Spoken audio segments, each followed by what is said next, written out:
Mike Sando, one of the amazing NFL reporters for The Athletic, joining us on Matt and Kayla. Mike, before we talk about football, what people care about, Kayla shared with me that you've got either family or you're from Sacramento. One, is that correct? And two, I am also from Sacramento. I'm very curious about what high school you attended, if this is home for you.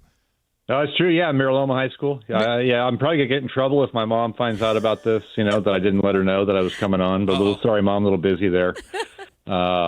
So, my mom lives there. I got, my sister and I have cousins and aunt and niece and a lot of people there. So, and then friends, too. Awesome. Well, Mike, thank you for coming home on the airwaves at least and joining us on the show.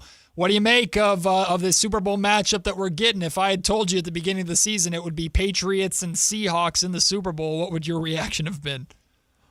Well, I would have said, wow, okay, Seattle, you could see they had a good thing going, but I would have not thought the Patriots would be there at all. So, especially you look at the AFC, who did they have to beat, right? Yeah. It just wouldn't have made any sense. And in fact, I was looking at I was kind of measuring by the preseason odds. I think this is the longest odds Super Bowl matchup since at least 1977 season.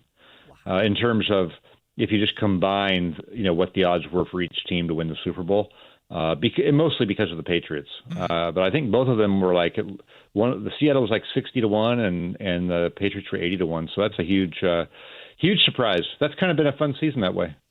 Mike Sando, the great NFL reporter, joined us. You can follow him at Sando NFL on X. And I loved this tweet you put out. I'm a Seahawks fan, Mike. I don't even know if you knew that. But you put a little tweet out that said Seahawks already played a Super Bowl in the Cardinal Stadium, speaking of Arizona Cardinals. Now they'll play one in the 49ers Stadium. The Super Bowl after that is in the Rams Stadium. So you're saying maybe there's a chance that they could just hit all NFC West teams and go to Super Bowls there. You got to get a Super Bowl in Seattle after that, right? Maybe they can win, play in one there. So it is kind of amazing. The West Coast is, I'll take it, living on the West Coast. It makes it easier to travel. In all seriousness, though, it was probably the most difficult division this year. Would you say that? And is that just more surprising in a way? I know you said you kind of expected that the Seahawks could be there, but that division is just so difficult. Yeah, I think it was the toughest division through the season. Sometimes the division records are misleading because you get paired with an easy opposing division. And that happened a little bit. They were playing teams from the NFC South. And yet, I think these teams did very well outside the division as well and had one of the better records in the last 25 years for a division playing non-division opponents. So it was a gauntlet a little bit. And I think some things really worked well, for Seattle and for the NFC West, just in that, Green Bay lost Micah Parsons. That's kind of a freak injury. They were a team people thought was up there. And Philadelphia had a little bit of a hangover after the Super Bowl, some issues on offense. So I think those things helped kind of clear the path. And you need help sometimes, right? You can be a great team and just not win all the games because of who you play. And I think for both of these teams, especially New England, they had a really easy path. People are joking about it. Things fell right for them too.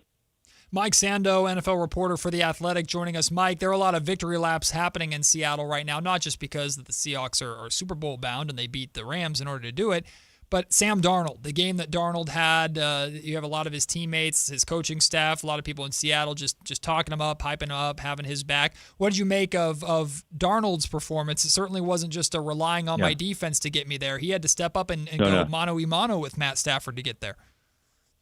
Well, I do think that Sam Darnold is good and underappreciated, but we all know that he, you can't hide it, that he had a 4-interception game against the Rams. Yep. He had a really bad playoff game against the Rams last year.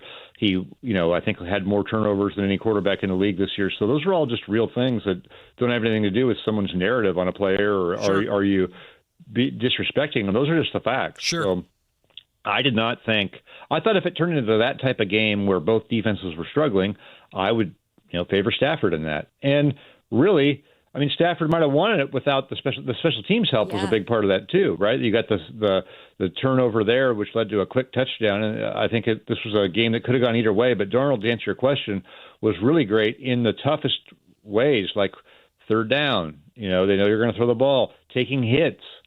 I think he got hit on. He might have got hit on every touchdown pass he threw. those are the measures in the big games, the big moments. Can you stand in there and deliver? And with some doubt over his oblique and that sort of a thing, I thought he looked great. The game previously, obviously in Denver with the snowstorm that happened in the second half, there are, some rumblings about the dissatisfaction with Sean Payton and maybe not kicking the field goal there in the second quarter because they knew the weather was coming. What did you make of maybe the coaching decision by him? Yes, I probably would have liked to kick the field goal. Now, they were missing a lot of field goals in the game too. And so as a coach, you're also taking into account, hey, is this, when you decide to do those close field goals instead of going for it, usually it's on the calculation that it's like a nearly 100% make on the field goal, right? That you're going to for sure get 3. So, I don't know if that entered into his mind. It was a close field goal, so probably not a huge factor, but maybe he felt like it's an 80% field goal. That would change your calculus if you feel like it's a 60% go for it and get a touchdown versus an 80% field goal, right? Now you're like, okay, 80% of 3 points. Do you want 60% of 7 points, right? It's a little bit of a different calculation. So I give them a little bit of grace on that. I think in retrospect, sure, they'd like to have the 3 points. Mike, I'm going to selfishly bring you into a debate or a conversation we were having on this on the show earlier today. Kyle Ledbetter, who's our amazing producer, you talked to him before coming on the air with us. He suggested in our group chat while this game was going on that like every cold weather team and should have a domed stadium so that these championship games aren't so drastically impacted by the elements and by snowstorms and things of that nature, the way that Broncos and Patriots was impacted. Kayla and I are on the other side. We kind of like the traditional. We like the fun and the chaos that those can bring, and watching these teams and these coaches and these players who are the best in the world adapt to the elements and the things that they can't control. Where do you fall on that line of domed stadiums versus bring on the elements and figure it out? I've always been an elements and figure it out person. I've always liked that. But when I say that, it's like there are certain games where I kind of wish that one game had been in a dome. And I feel that a little bit yesterday. I think that's a tough way to have the season go where you're just ice skating out there. And it just didn't feel like it just felt like not the truest measure of who the best team was. But that's football. I'm glad they're not all in domes. I do like the fact that going to Soldier Field in Green Bay means something, especially Green Bay. If you've ever watched a game there, it's different. It would be terrible in a dome there. Mike Sando of The Athletic, also Sacramento native, joining us here on the Matt and Kayla Show. Mike, we were just speaking about, the coaching carousel. It's just been wild. But we are watching in real time candidates turn down the Cleveland Browns job. Mike, is this the worst job out there?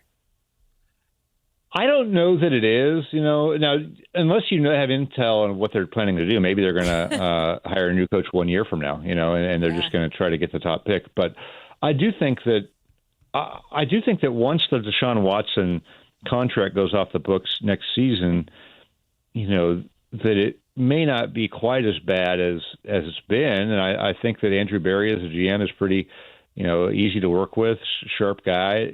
One of the people that was kind of clouding the front office there, John DePodesta, who has a baseball background and was kind of, advising them on different things. He's out of there. I think that would be more comfortable for more traditional football people to go in there. And I've heard from people who work there that they treat you well. Mm-hmm. I know the coaches that have worked there, and they liked their experience in terms of how they were treated. So, as a coach going in, some people can't turn it down. Other people, maybe they feel like they do have other options, or they don't want to relocate their family to Cleveland, or they have reservations about the owner. I think those are all fair things, but I don't think it's probably as bad as it's made out to be there.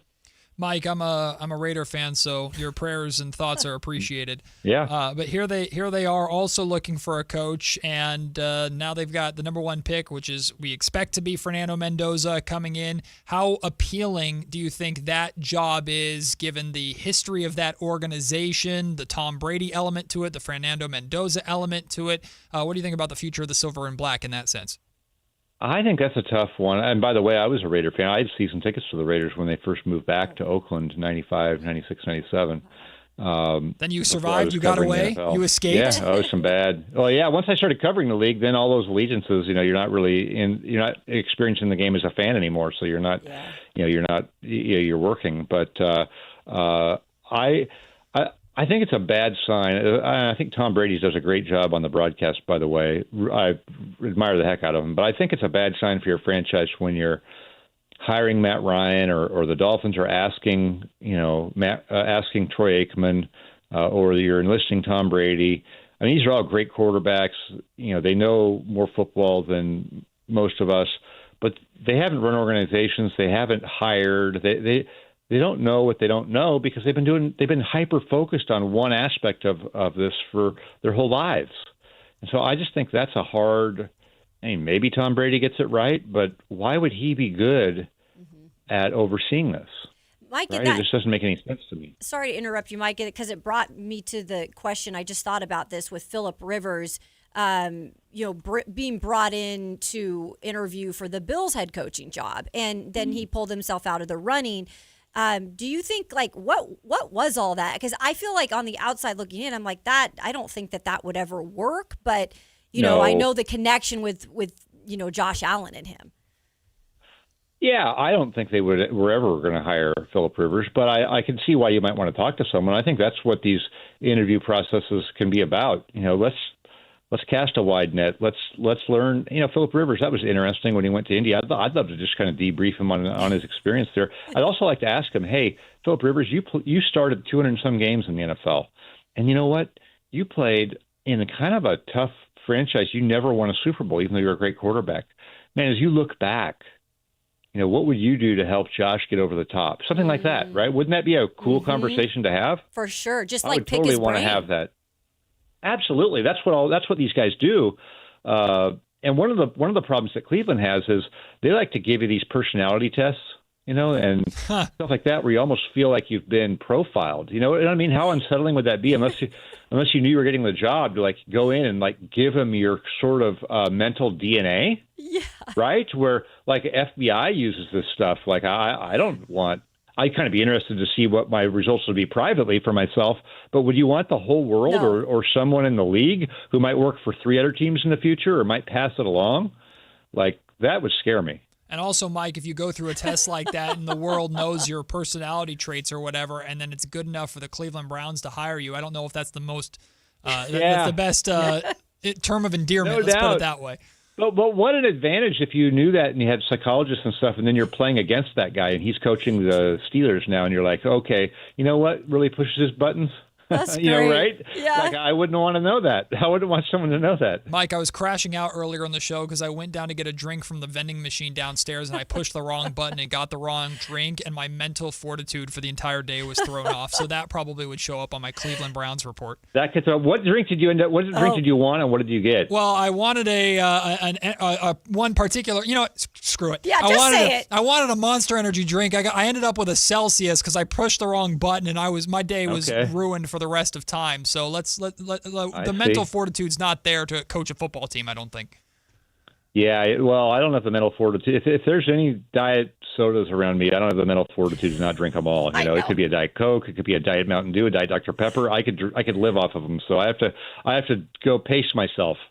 I'm with you, Mike. Mike Sando from The Athletic, NFL reporter for The Athletic, joining us. Mike, you're from Sacramento. You have Sacramento ties, so I know you probably roll your eyes when anyone tries to lump us in with the Bay. But that being said, will we see you in the Bay in Santa Clara / San Francisco for Super Bowl coverage? Yeah. And I got to sneak in a little bit of a 49ers question here, too, because what a crazy, tumultuous year that they went with. How do you just sum up what this year was for the Niners? And it's a very interesting offseason for them because they can't look at any kind of it's like a retool, right? Because they expect to be right back in that postseason conversation.